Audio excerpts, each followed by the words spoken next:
whole idea around this space is not just to show off watches. We want to show people how watches are made.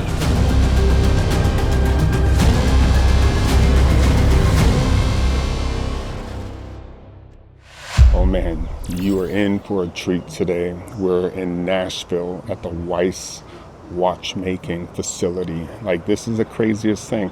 It's almost like a man cave with machines, and they build all the watches, they assemble them, they do all of it. Like, these watches are absolutely insane, and the story behind it is even more insane. So let's go check out Cameron. Oh man, Cameron, what's up, brother? This is it. We're here in Nashville, Tennessee, and we make mechanical watches. I'm Cameron Weiss, the Weiss Watch Company.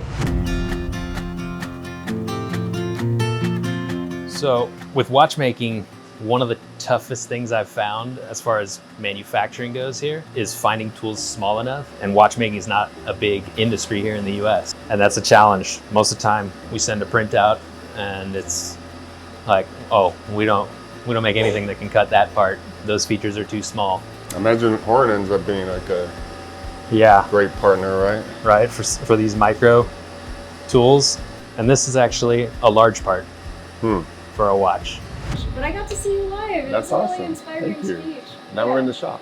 Now we're in the shop, yeah. Coming into the Weiss Watch Company and going through the learning curve, it honestly, some of the stuff that I've had to see and deal with is like on the order of plus or minus a couple of microns in a couple of places in terms of tolerancing. It's been fascinating to both learn how a watch is made and to work with the gearing and the modules and all of the math that goes into it, and to have the Horn guys help us with this. I think it's spectacular. Like, we were looking at the sliding pinion and the winding stem together.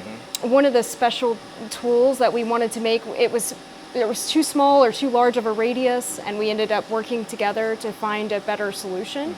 And I think that happened so fast, so quickly. After I went into the Horn factory in Franklin, we all got to go. And I talked to Sam that day, and I was like, where's your designer? Let me just go talk to your designer.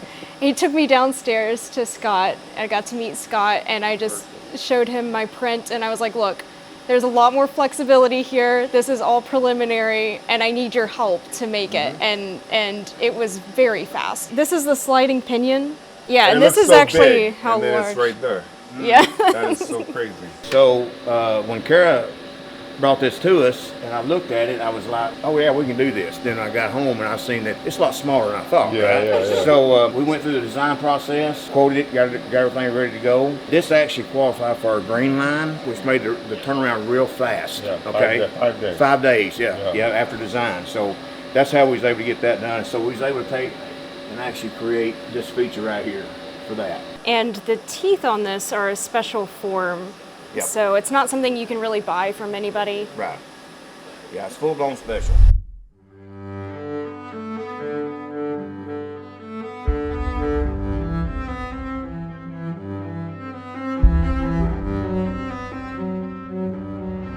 That is the one thing about watches in a kind of like a manufacturing environment. We have to be very clean. So came into this building and built this that has HEPA filtered air going into the room, and then the glass keeps all of our oil mist, all of the humidity that might be out here, dust, everything, hopefully out of that room. We have the HEPA filtered air going in, and then there's some cracks, gaps and everything for the HEPA filtered air to push out. But the idea is none of that dusty air comes into the room. And even inside the room, everything gets covered. We don't want any dust or any debris to go inside of a watch. The smallest little thing floating around inside of a watch will stop it. Yeah, these are some of the finished watches. We don't have a whole bunch on hand because, they're handmade. They take a long time to make. 150 pieces go into each simple watch, right? It's just time. There's no chronographs or perpetual calendars or watches with thousands of parts. But just a simple watch is actually quite complex. We cut titanium and steel, so it's either stainless steel or titanium, and then sometimes we will do special pieces that are going to be gold or platinum. Nice. Yeah. So you do go, like, you got the special filtration and all that? No, we just waste a lot of money. Ah, In a watch, it's not typically the materials that are expensive. It's the amount of man hours that go into making it.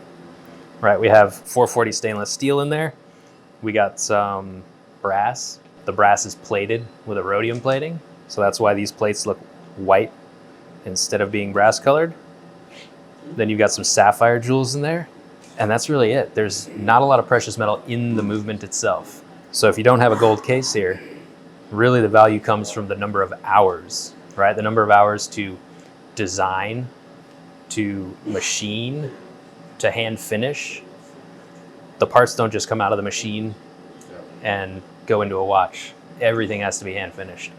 And now, like when I look at a watch, I'm always thinking like nano part, right? Robo drill. You fit a week's worth of work in a little vial here. This is just one special screw. A lot of our big flat parts, like this we would say is a huge part. This is the biggest part in a watch movement. That's the main plate. And we use a bar of brass, or that one is aluminum, and then we slice it off the bar like butter. And the reason we do that, instead of using extruded flat like that and then chopping it, is because the grain of the material going across, then we machine all that out, we ended up with Pringles. We lose a lot more material by chopping them off a bar like this. Every saw cut, we're losing something, but we don't scrap parts. And we can do either, like this one has one part in there, right, the main plate, or this one had 10 pieces, right? We leave the tabs, pop them out, and you end up with one of your parts. We can hand file off the tabs. So yeah, tabs are a huge deal for us. And really, there's no other way to do this. You might think like, oh, it's overkill. You only need 100 of those pieces a year, but how else are you gonna make those 100 pieces? So we've had this, the Swiss Nano since 2016, but I was really excited when I saw you working with Tornos. Oh, yeah. Because when I tell people that we had a Tornos Swiss Nano, nobody knew what it was. Even when I would talk to other machinists, they'd ask me, what do you mean a Swiss slave? What does that even mean? I felt very alone having this machine in our workshop. So yeah, it was nice to see some videos and content. I think hear that's about Swiss. manufacturing though, you know, it's like you have all these people that make all of these incredible products and stuff, but then they keep their doors closed. Yeah. So you don't really know what they're running, what their process is, what CNC machining is, what Swiss machining. So when we had the opportunity to work with Tornos, you know, Tornos, like decades ago, they were like number one, like they were the alpha. This is definitely the machine. We've actually got 4 older automatic machines, right? The cam operated machines. Like how long have you been doing it? Started this brand back in 2013. Okay. So I guess we're at 13 years now. Yeah. And at the beginning, it was in my apartment, right? I would draw things out. I would draw out on SolidWorks. I would send stuff out to local shops, get so many no quotes because the parts were tiny or precise. Yeah. I eventually found some shops that would make some watch parts, but I never found anyone to make movement parts. The real small stuff. And nobody's gonna make it better than you because you know it has to be perfect. Exactly. Yeah. How do you sell your watches? As you make them, you're sending them out, right? Yeah, it's 99% direct, either online through our website, or clients will come here if they're local, or fly in sometimes from all over the U.S. Yeah. What made you like get into watchmaking? When it's not like really, you don't really see it you know, in the U.S. It's more Switzerland and other places. Exactly. Right? As a kid, I loved watches. I don't know what attracted me to them, but I think the fact that I could wear it all the time, right?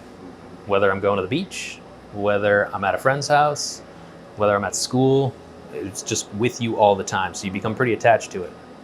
And the fact that it also contains some pretty interesting engineering that kind of sucked me in. And then as soon as I found out that people make them, right, I realized it's not just an item that shows up on a shelf in a store. There's people somewhere that are making the parts, designing the parts, putting it together, and then I just became fixated on how do I learn to do this.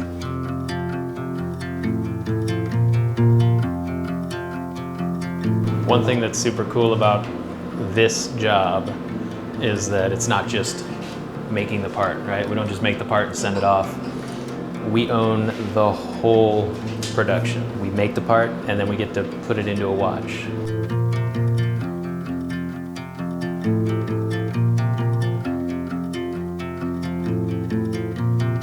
And even when you get to assembly, everything goes together and you have, this is an oiler. And we actually pick up a droplet of oil from here onto the end of this pin, and then we place the oil right on a jewel, right where we want it. And it'll stay right on the axle, or the pivot we call it, in order to lubricate that part. And that would be where there's a jewel. So when you hear about watches with 20 joules, 17 joules, those are moving parts. So what's the deal with these pictures right here? So my first machining job was actually making underwater camera housings. I dropped out of college to work for this place, and they trained me not only to dive. I was already a surfer, but I got trained and certified for diving. And then I learned G-code and started running the machine to make the underwater camera housings. Out of aluminum, plexiglass, that sort of thing. We would machine everything from like the lens bodies in order to make a wide angle lens. And then we'd assemble the lens elements into the machined lens body. So it was like clean room, making sure you don't get dust in there. We'd warm them up so that when you put them together, they'd create like a vacuum as they cool. All kinds of neat little things that I learned at that job that translated to watchmaking. So the ocean to me it was an important part of my life, and also got me into machining. Precision starts long before the first tick. With Horn USA tooling, Torno's machining technology, and the dedication of the Weiss team, every component is engineered and machined with purpose. This is what happens when craftsmanship and manufacturing excellence meet. Boom.